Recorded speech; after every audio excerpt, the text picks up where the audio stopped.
Na Canastra eu realizei o meu mestrado, né, sobre a regularização fundiária, os conflitos, o histórico do parque, a partir de um conhecimento também a princípio como turista, mas a minha esposa é daqui da região, então era um conflito familiar, né, vivenciado pela família.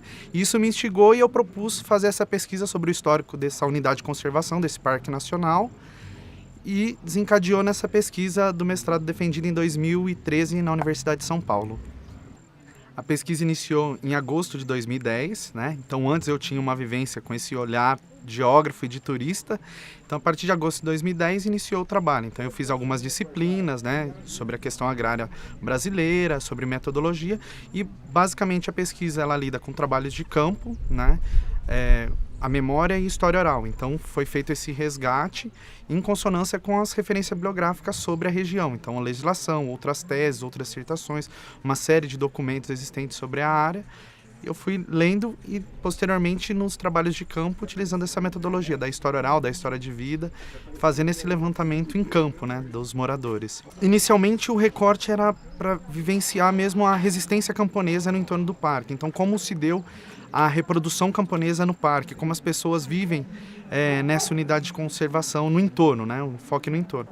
E no decorrer da pesquisa eu percebi, né, que na verdade não era a resistência só camponesa, tinha a ver sobretudo com o papel do Estado na constituição dessa unidade de conservação. Então como o Estado lidou com esse parque e com a população do entorno que outrora viveu dentro dessa unidade de conservação. Então, iniciou a partir desse processo. Daí, alguns documentos são importantes e, sobretudo, o contato com a população, né? Então, as famílias daqueles foram desapropriadas e as pessoas que vivem hoje no entorno do Parque Nacional.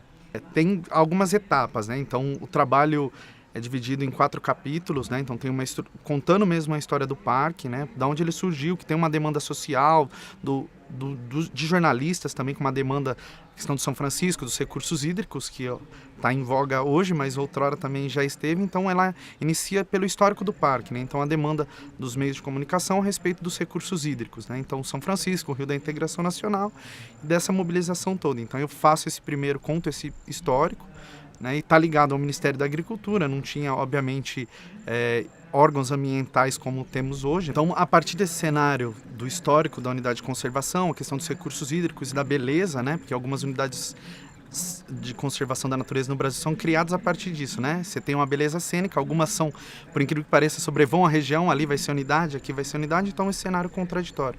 E na Canastra não foge desse pressuposto que se tinha das unidades de conservação. Então cria-se uma unidade de conservação em partes à distância, você faz um decreto e de fato que existe uma área bem menor do que estava no papel. Vão tentando regularizar a partir da década de 70. Na verdade, decreto 72, 76 inicia o trabalho de reconhecimento da área para remoção da população e daí vem parte dos conflitos da área que em tese é regularizada, né? Daí tem alguns problemas que a gente foi descobrindo no decorrer da pesquisa, sobretudo com o levantamento cartorial, né? Então uma etapa importante, que daí é um desafio órgão público no Brasil, mas ter acesso aos documentos de cartório, né? Então isso, no decorrer da pesquisa, foi criando um mecanismo e eu consegui parte dessa documentação, além dos planos de manejo, de outros trabalhos científicos que tinham da década de 90 sobre a região, né? Porque tem uma lacuna entre o plano de manejo de 81 até 2005 são 2 planos de manejo apenas, né?